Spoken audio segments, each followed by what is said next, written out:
Hello, we are now going to go over the molecular geometry POGIL. This assumes that you remember all the things we talked about in drawing Lewis structures, and we're going to take this a little bit further to talk about the three-dimensional shapes that those molecules make, because when we draw them on paper they tend to look flat. Okay, so start at model 1. You're going to go through the first 10 problems, all the way down to the stop sign, which is just the beginning of page 3. And then come back to this video and we'll go over and see how well you did.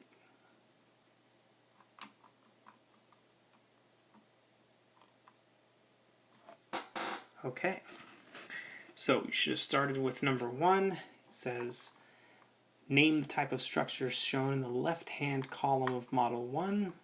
Those are Lewis dot structures or electron dot structures. You might also call them covalently bonded structures. Any of those work. So covalent is a word for them. Sometimes they're called Lewis dot. Sometimes they're called electron dot. Any of those work. Okay, number 2. Examine the drawings in model 1. What does a solid line between two elements represent? A solid line represents a bond. And I'm going to put in parentheses 2 electrons. B, what subatomic particles make up these solid lines? Oh, sorry, I'm getting ahead of myself, because that is the answer here. Electrons make up those solid lines. C, what does a pair of dots in the drawing represent? So if you saw, I'll take for example the first one up there, CH2O,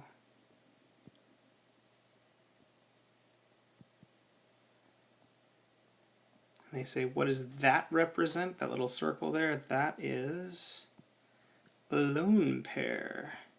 These are not electrons that participate in bonding, they are just hanging out on that oxygen atom. And D, what subatomic particle makes up each dot? Well, each dot is an electron.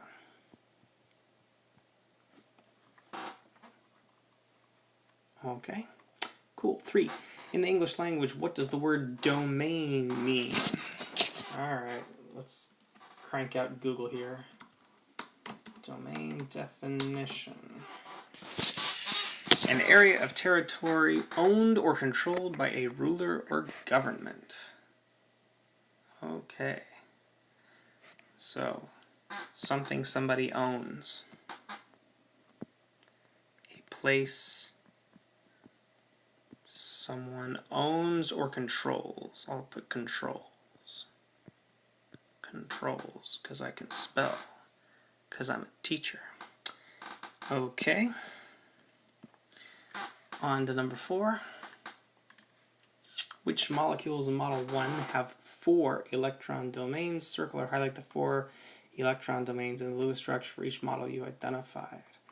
Alright, the molecules that have 4 electron domains look like they are methane, ammonia, water. That's it. And I have to circle the 4 domains, so I have to draw them first. So here's methane.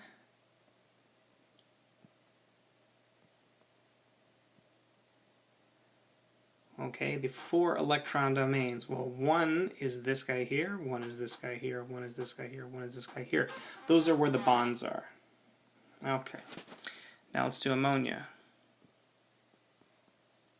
Ammonia has 4 domains as well. One here, one here, one here. And the lone pair is actually an area where electrons exist. So a domain in this sense is like, where do we find the electrons? Let's go into water. Give myself some room. Water. Yeah, they drew it like this. Okay. I'm drawing the dots big, but they're normally not slashes. Anyway, that's a domain, that's a domain, this lone pair is a domain, and this lone pair is a domain. Alright. Circle or highlight. Gotcha. Number 5. Which molecules have 2 electron domains? Do the same thing. and 6 is going to be which one has 3. So I'm going to do 5 and 6 real quick. Here's 5. 2 electron domains. We had beryllium difluoride, and we had carbon dioxide. Beryllium difluoride like so.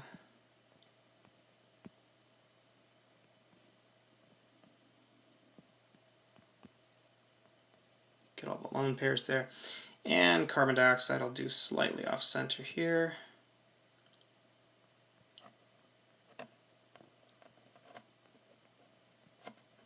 Okay. And they want to know, so that's 2 domains each. Circle or highlight the 2 domains. Beryllium has a domain here and here next to it. And carbon has a domain here and here. That's where the electrons are around that carbon atom. And for number 6, they say which one has 3 domains. And so I'm looking at only one of them, which is formaldehyde. So formaldehyde, or CH2O, only has 3 domains. They are here, here, here, around that carbon. Excellent. Number 7.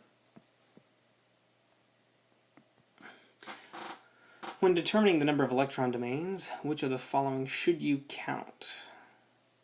And they have bonds on the center atom, and they have lone pairs on the center atom, and they have total number of atoms, and they have lone pairs on peripheral atoms. All right, let's look at those. A, bonds on the center atom. Let's see if that works. This is a bond on a center atom. The carbon in this case is the center atom of methane, and I circled bonds, all 4 bonds to the center atom, and carbon had 4. He was in the group with 4. Okay.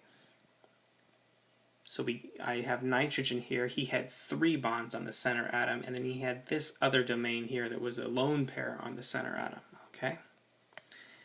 I went to the water. I see lone pairs on the center oxygen, and I have the bonds attached to the center oxygen. Okay. On the beryllium, I see the bonds attached to the beryllium, the center atom. On the carbon, I see the bonds attached to the carbon, the center atom. What I don't see are these. I don't see lone pairs on peripheral atoms. So let's go back to this.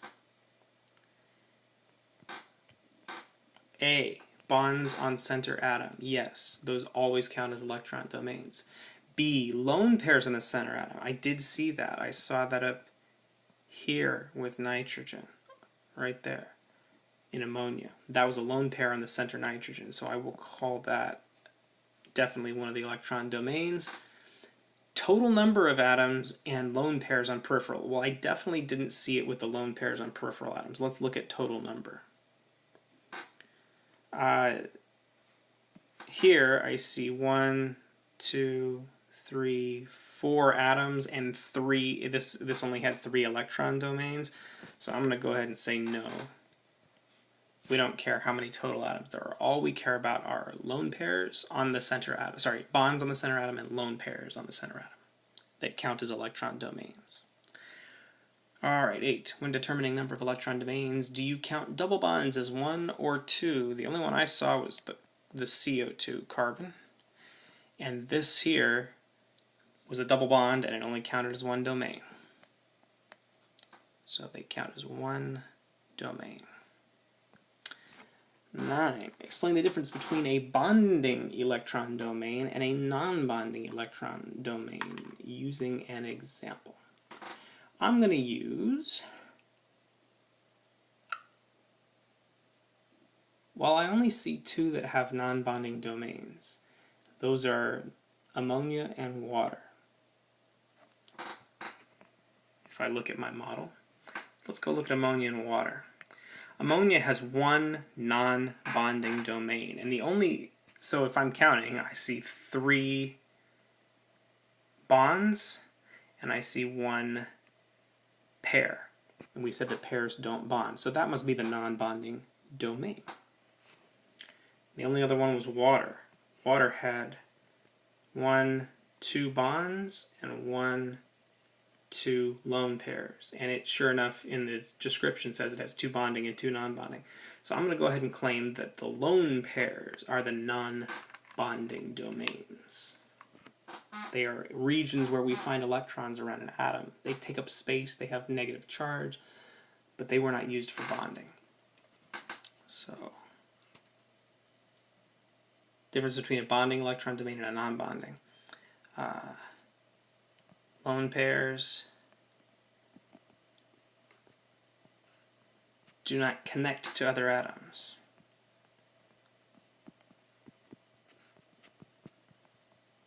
So they must be not bonding. The lone pairs stay on the central atom or on the peripheral atoms. They're not shared between. So a bonding domain is a domain that contains electrons from both sides, from the peripheral atom and the central atom. A non-bonding domain only has electrons for that atom. Okay, and 10.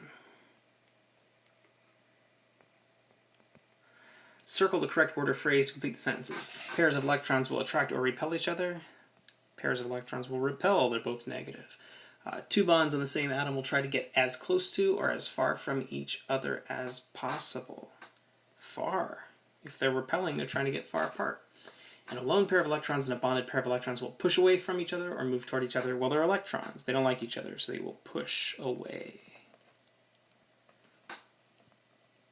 Awesome. All right, that's our first stop sign. So now you're going to go on and do 11, 12, and 13, and then come back to the video.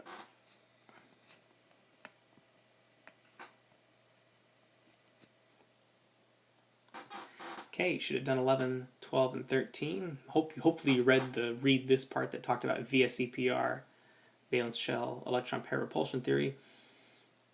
So, VSEPR specifies valence shell electrons, explain why these are the most critical electrons for determining shape based on your exploration of Model 1. Well, they're the outside electrons.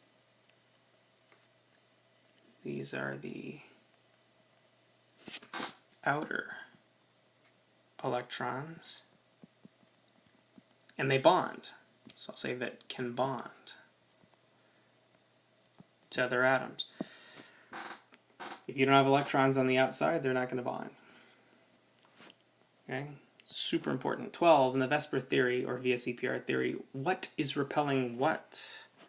Well, basically, electron domains are repelling other electron domains.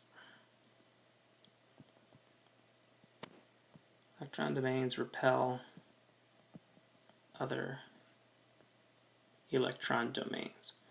So we had talked about the idea that if you put an electron into an s orbital, a p orbital, it shows up in a certain region of space. So imagine here's my atom, oxygen, and he's got a couple in this s orbital here, and he's got a couple over here in a p-shaped orbital like this. And then he's got a bond with this hydrogen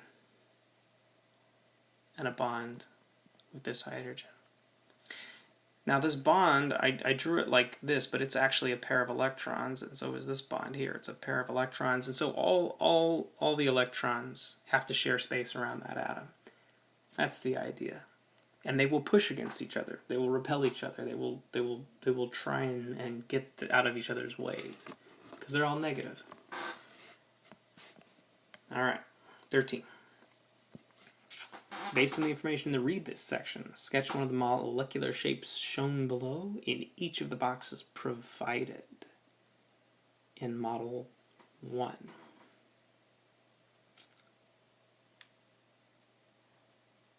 Alright, so we've got to basically match these up. We have a bunch of three-dimensional molecular shapes that we've got to go up to Model 1 and attach them to.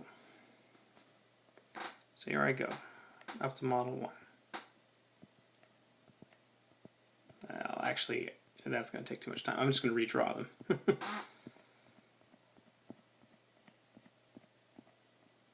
Alright.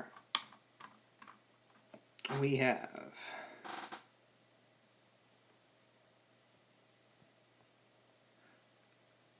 formaldehyde,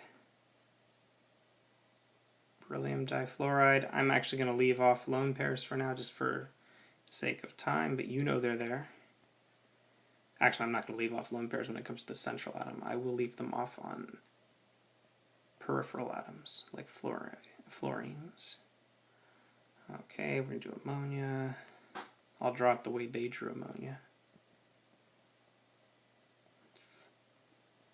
Which always looks upside down to me, but that's obviously not true, because molecules can rotate. Here's some water. Here is carbon dioxide. Does that look like it? Okay. And now I've got to give them all shapes. Okay, shapes. This definitely looks linear. Compare that with what you see in number 13, but I'm going to say the CO2 looks linear. Alright, I'm going to go up here to NH3. I'm looking at the ones with lone pairs, and it looks like this seems to be a pyramid. Or pyramidal is the way they call it. But yeah, that's a pyramid.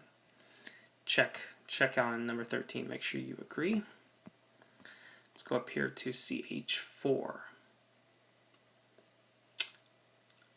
I only see one dude there that has 4 bonds and no lone pairs, and that is a tetrahedron. Tetrahedral. Okay, which looks like that. I'm going to draw it the way they did. They drew a little like wedge coming out here to that atom, but then they drew the wedge going in to that atom. Alright. I should draw these others while I'm at it.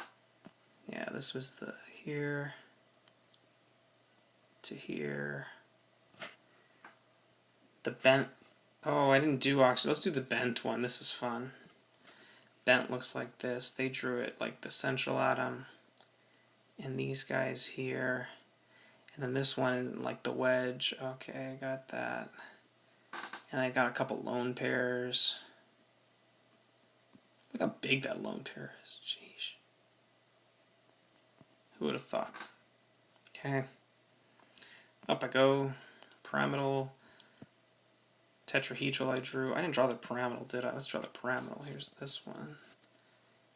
Got this big lone pair. Of course I'm drawing it upside down, but whatever. Wedge. The wedge there, then the backwards wedge going in like this over here. Okay, interesting.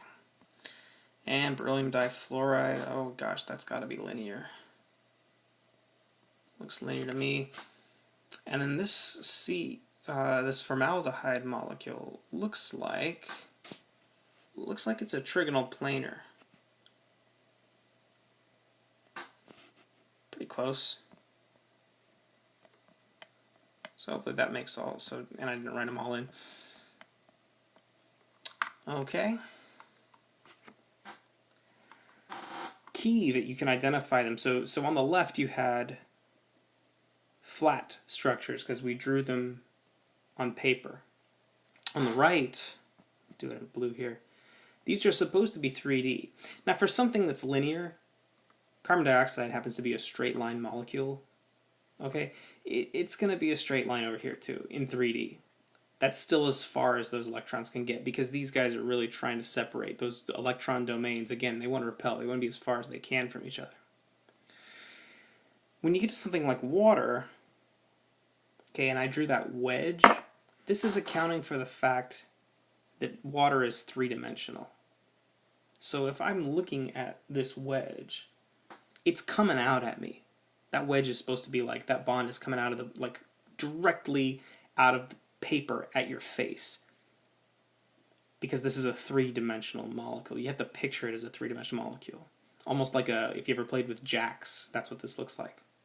Only these two bonds are actual bonds, and these are just little lone pairs that are not connected to anything. Okay? For the pyramidal, same kind of thing. I've got a wedge coming out at me, and then this wedge, you can picture that wedge going backwards away from you into the back of the paper, or out the back of the paper and down through the desk or something like that.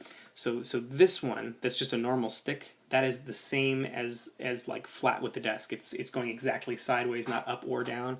This one is coming out at us. This one is going in away from us. Very important that we get that distinction. And the same is going to be true for our tetrahedron. That this one and this one that are flat are just flat. They're flat to the paper. But the one with the wedge coming out at us is actually coming out of the paper, or meant to symbolize that it's coming out of the paper. And then this going backwards is going back into the paper. Okay? This is how you're going to have to draw these molecules if you want to make them three-dimensional. Because all molecules really are three-dimensional. I mean, beryllium difluoride is technically 3D too. It just has symmetry everywhere, so it's going to be, you can lie it flat. Same with this, trigonal planar. These are all straight lines. They're not wedges, they are flat to the paper. You can have a three-pronged molecule that's completely flat because that's as far as they can get from each other. Okay. Hopefully that's not too confusing. If I can get a hold of some model kits, we'll make actual 3D structures and you'll see it better. Okay, on to, you're going to do 14, 15, 16, 17, and then come back here and we'll discuss.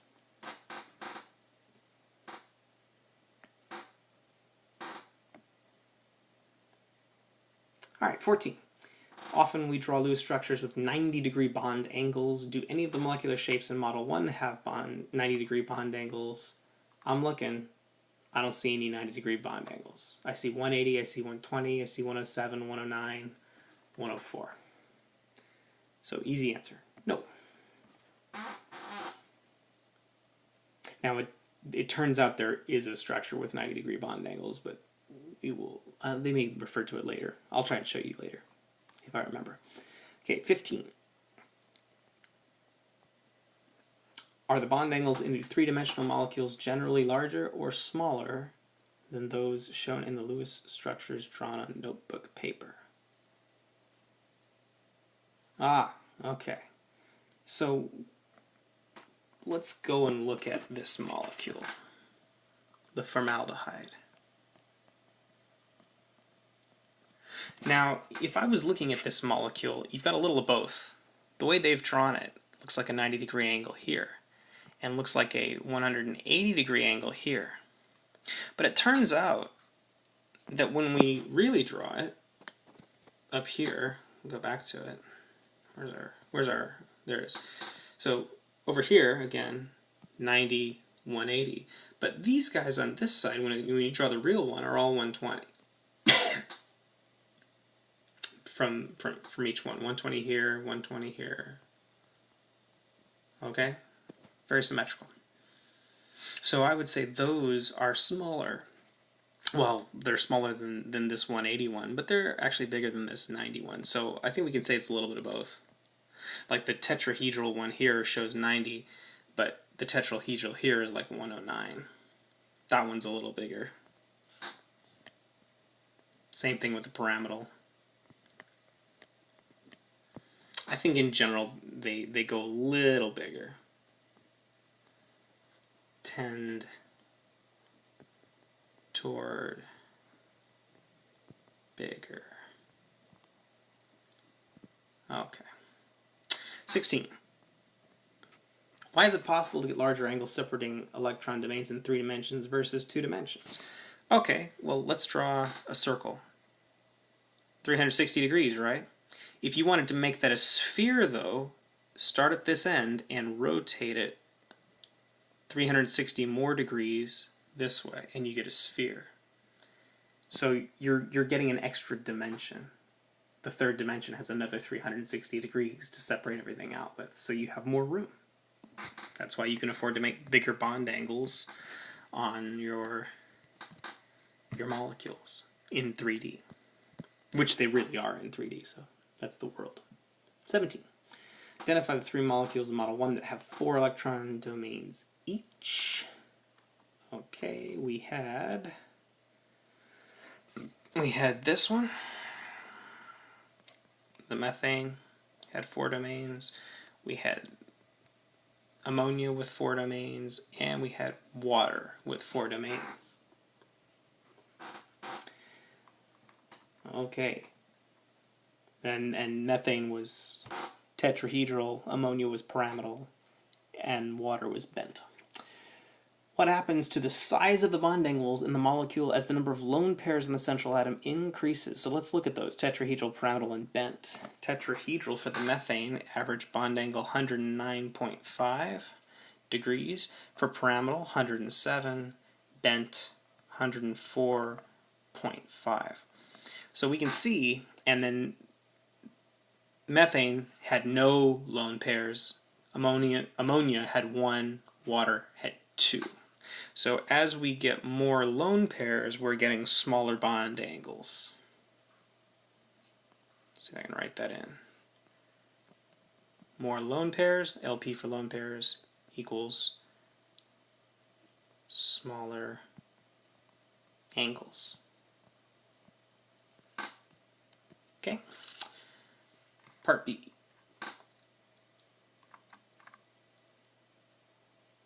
Discussing your group some possible explanations for the trend in Part A. Be ready to present. Well, hopefully you do go and discuss this with the other groups. You don't necessarily have to do this in front of everybody, but if you want to sit and discuss, because this is a tricky one. But it has to do with the way they drew the bonds, the lone pairs, okay, and the way I drew them.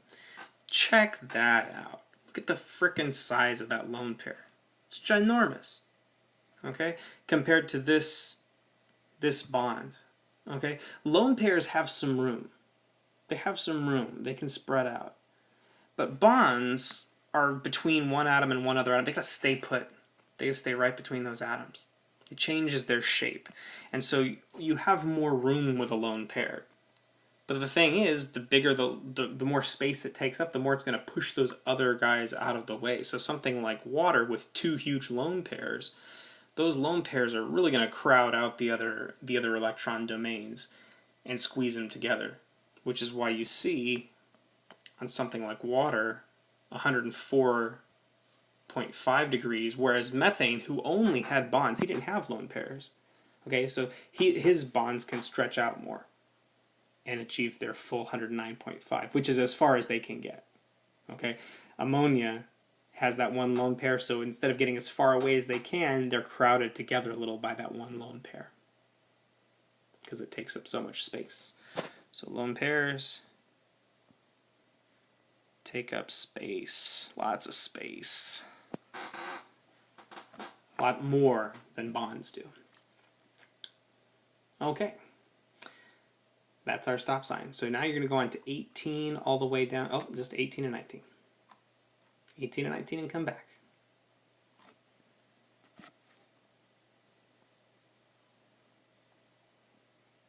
Okay, here's 18. Student does not waste his time drawing a Lewis structure before determining the shape of PF3. He says it must be trigonal planar. There's 3 fluorine atoms. Draw the Lewis structure for PF3. So here's PF3. P has 5 dots. And since it's PF3, we're going to assume that this is not a pentavalent phosphorus. It is only going to have a lone pair and 3 singles. And we'll draw the 3 fluorines. Each fluorine has 7 dots, so there'll be a bond here. There'll be a bond here. And there'll be a bond here. That's PF3. Was the student's answer for the shape of PF3 correct? So the student drew PF3 like this, as a trigonal planar molecule. But the problem, no, that's not correct. Because we're forgetting about this lone pair. If you put a big lone pair in there, these guys, don't like lone pairs. They get squeezed by lone pairs. And so everything's going to bend around, and you're going to get that lone pair dominating the top. And that phosphorus is going to be here. Here's the phosphorus. Here's that giant lone pair up top. And then here, I'll try to draw these so you'll have, here's a fluorine. And this fluorine gets a wedge because he's coming out of the board at us. And this fluorine gets the backwards wedge. He's going to go back into the board away from us. Yeah, that's it. So this would be a tetrahedral thing, except that you've got this lone pair, which doesn't count. So we'll call this a pyramid, pyramidal.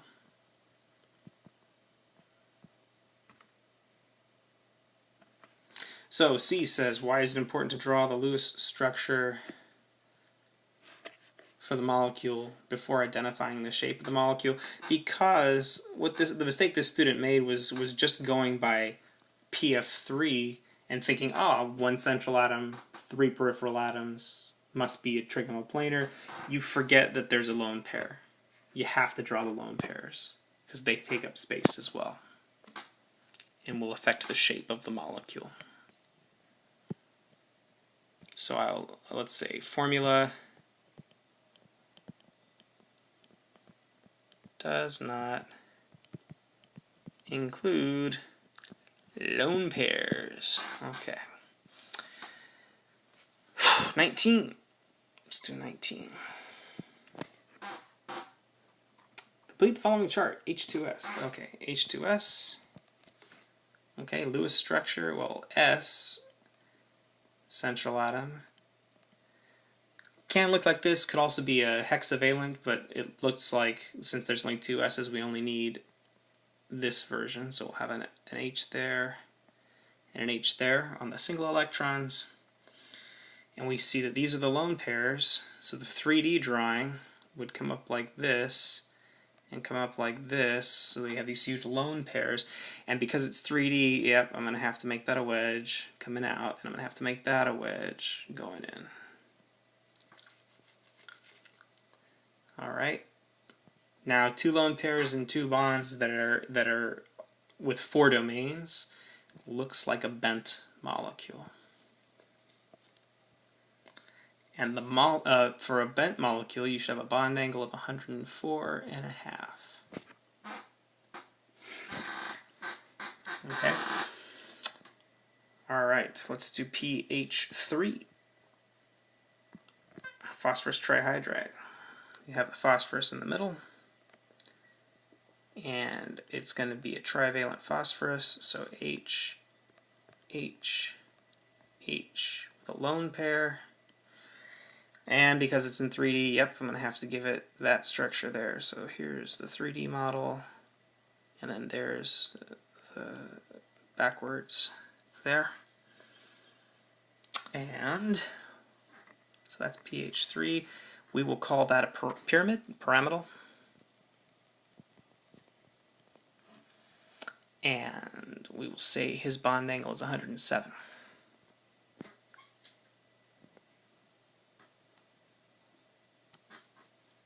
So I've been drawing the Lewis structures in the 3D right after each other. Just kind of keep in mind so that you know the difference. CCl4. Okay, carbon in the middle with 4 dots. Chlorines around the outside.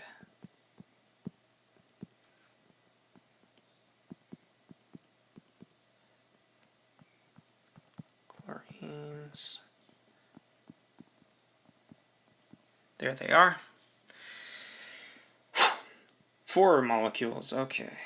Or 4 peripheral molecules. So if I redraw this, that's carbon with a chlorine here, a chlorine here. Those are flat. Then I'm going to have the wedge to this chlorine and the reverse wedge to that chlorine. Should only have 1 L. Okay. And with 4 atoms around a central molecule, that looks like a tetrahedron.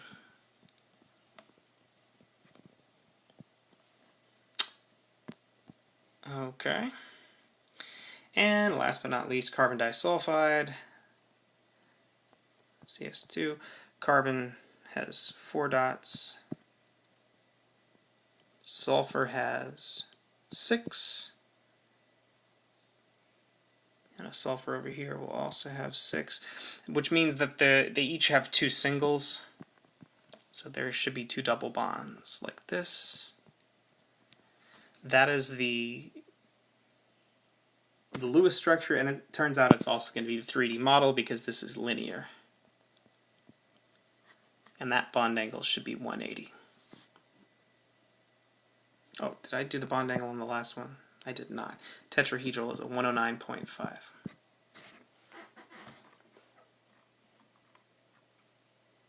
Okay. Go on to the last question. Last, number 20. This is a tricky one. And they're going to ask you to draw the Lewis structure of ozone, discuss with your group, spend some time on it, and then come back and check the video.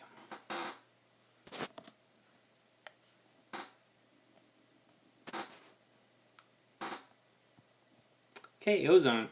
O3, fun stuff. Not a linear molecule. It's actually bent with an angle a little less than 120. Let's draw the Lewis structure of ozone. People used to think ozone had a Lewis structure like this. So you have oxygen, he's got 2 singles, and there's 3 of him. So here's another oxygen with 2 singles, and here's a third oxygen. 2 singles. They used to think, oh, it must do one of these. A ring structure, an oxirane they used to call it. And this thinking, I don't think this still holds. I believe we've evolved to this point, where you have this guy here bonding with this guy here.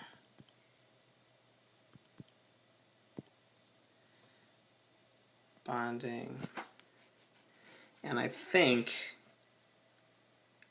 hang on here. Yeah. And so you get this situation, and what we haven't talked about yet is our resonance structures.